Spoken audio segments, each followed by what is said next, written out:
Днес в колегиално, уважаеми слушатели, ще поговорим за нещо смислено, нещо ценно. Поредният проект, в който участва, разбира се, и Софийски университет Свети Климент Охридски, и проекта Green with AR или Информираност за зелената сделка с добавена реалност. Проектът е насочен към подкрепа за професионалната експертиза на студентите, които се обучават за бъдещи учители в системата на началното образование. Той ще осигури знания и техники за използване на приложения, базирани на обогатена реалност в образователния процес. Green with AR е предназначен да обслужва дигиталните зелени умения, които са обект на преподаване във висшите училища. Неговото изпълнение ще допринесе както за по-високото качество на цифровата грамотност, така и за подобряване на комуникационните канали, чрез които се повишава обществената чувствителност по проблемите на екологията. Той е и от полза пряко за тези, които се подготвят за учителска кариера, и косвено за техните бъдещи възпитаници, чрез едно по-добро ниво на екологична информираност. Постигането на тези цели е заложено в съответствие с стратегическите приоритети на програма Еразъм за изграждане на обществен капацитет в борбата срещу климатичните промени и срещу разрушаването на околната среда с помощта на по-добра осведоменост сред гражданите. Насърчаването на иновативни подходи за учене и преподаване пък задава допълнителна цел в изпълнението на този проект. Използването на аргументирана, обогатена реалност представлява важен аспект от прилагането на информационните и комуникационни технологии в образованието. Координатор на екипа от Софийския университет е професор доктор Албена Вуцова. Тя е преподавател в Софийския университет от 2007 година. Като професор в Стопанския факултет се концентрира върху изследвания, свързани с ефективността на образователната, научната и иновативната дейности, както и с техния мониторинг и анализ. Участвала е в над 10 международни проекта през последните години. Професор Вуцова има и 20 годишен професионален опит в управлението на национални европейски програми и проекти в областта на образованието и науката. Тук в студиото е и доктор Николай Янев, изследовател и член на екипа. Добър ден, радвам се отново да ви видя. Срещаме се сравнително често и винаги говорим за такива важни неща. Добър ден. Да започнем, представих накратко целите на този проект, но какви са основните дейности, които екипът на проекта трябва да изпълни? По принцип, ние сме се съсредоточили да подготвим образователни модули, които да бъдат достатъчно лесно усвоими, специално за учениците в малката възраст. Защото те трябва наистина да разберат и да осъзнаят какви са целите на зелената сделка. Така както се представя в доста документи, тя е малко неразбираема за тях. Тук ние сме се концентрирали върху това да направим едно приятно съдържание, въздействащо, не много дълго, защото децата не задържат много дълго внимание. И най-важното е да разберат как да опазим средата, в която ние живеем. И сме предвидели наративен текст, разбира се, презентации, които да бъдат направени като за тяхна възприемчивост. Освен това, един от партньорите на екипа ще направи едно приложение, чрез което също може да тече част от обучението. Тоест така да ги провокирате да мислят в зелено. Дали да мислят в зелено, не знам, но да мислят най-точно как да опазим зеленото. И да си опазят бъдещето, реално погледнато. Могат ли новите технологии, като виртуалната реалност, да направят по-широк и по-достъпен пътя на посланията, свързани с опазването на околната среда?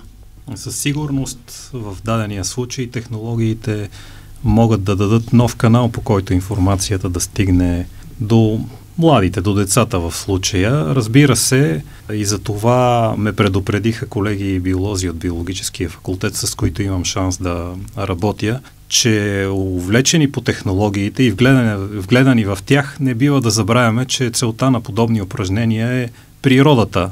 Технологиите не са цел сами по себе си. Важно е човек да не прекъсва връзката с природата, да не губи мисълта за това, че е част от нея. Технологиите са нещо вторично в този смисъл, макар нашия проект да разчита на модерни инструменти, като мултимедийни продукти, създаване на виртуална реалност. Всъщност неговата цел е тривиална, проста и тя съвпада с това, което професор Вуцова каза, да опазим природата. Какви са предизвикателствата пред екипа на нашия университет и как експериментирате в тази посока чрез проекта? Всъщност ние за първи път работим точно такъв проект. За мен най-голямото предизвикателство е да има наистина читав модул за обучение, който децата да разбират. Разбира се, малко сме и притеснени, така не сме сами, ние сме голям консорциум, как ще бъде приготвен този ап, нали, това приложение. Всички си мислим по какъв начин да бъде организиран така, че децата да го разберат. Освен това, колегите от другите висши училища, те също имат и желание, и част от работната програма да изготвят подходящи сценарии. Не всичките сценарии сме ги ориентирали към това какво се случва, ако не пазим природата. Като казахте колегите от другите училища, визирате другите университети, които участват заедно с Софийския университет в този проект. Университети от Източна Европа, Турция, Латвия, Румъния. Да представите с няколко думи. Ние имаме 4 университета, освен нашия. Университета Чанакале, университета в Сибио, Луча Блага, който е също партньор от предходни проекти. С него сме партньори. Новите колеги са от Латвийския университет, но има една фирма, която се занимава, немска е фирмата, която се занимава предимно концентриране върху продукти за обучение. И тя всъщност ще се занимае така с черешката на тортата да направи апа, а ние пък трябва да обясним да напълните. Как, първо как да го направи, за да го напълним подходящо. А какво да очакваме, освен този ап като краен продукт? Може би по-скоро как очаквате да заработи той към преподавателите и вече, нали, и до децата? Според мен е двустранен процес и преподавателите трябва да се научат да работят с този продукт и, разбира се, да го ползват по най-подходящия начин.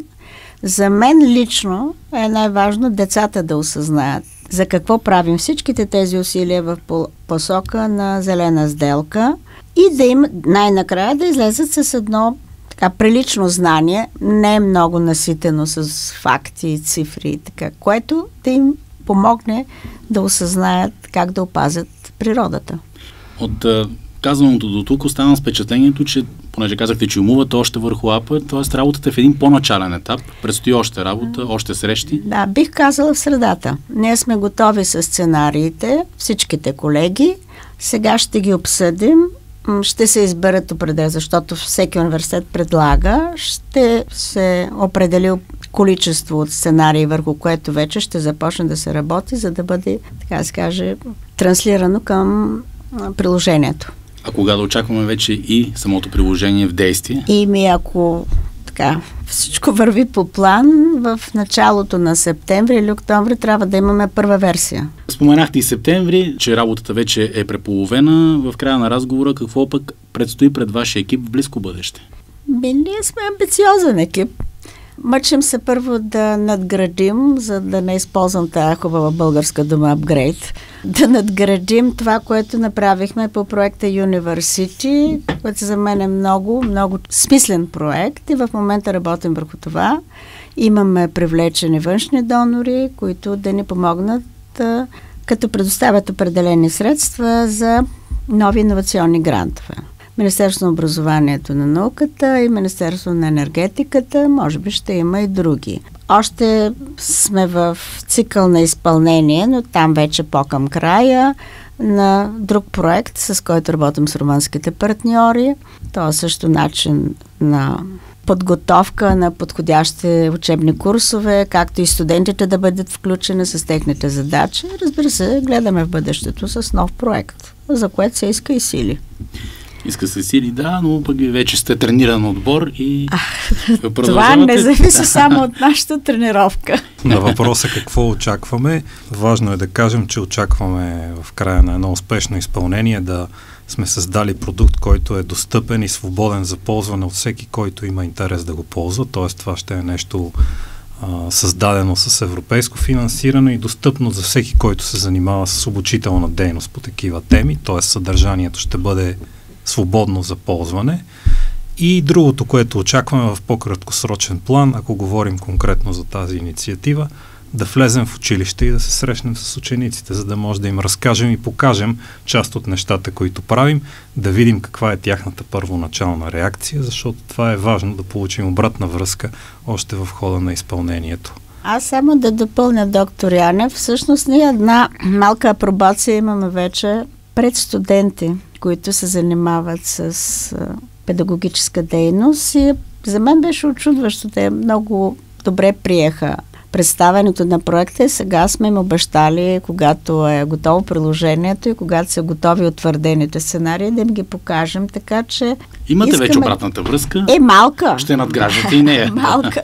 Но все пак сме поработили. Най-важното за нас е влизането в училище, за да видим децата как ще приемат това. Важно е те да разберат. Да, най-важно е децата да разберат повече информираност за зелена сделка с добавена реалност. Поредният проект, върху който работи екипа на професор доктор Албена Вуцова от Софийския университет. Тя днес беше на гости тук в предаването колегиално, заедно с доктор Николай Янев, изследовател и член на екипа. Благодаря ви за участието днес. Успех на втората част от работата. Тя всъщност ще бъде най-важната и обратната връзка с децата и наистина да бъде полезен за тях крайният резултат от този проект. И до нови срещи. А ви останете с нас. Предаването продължава още малко.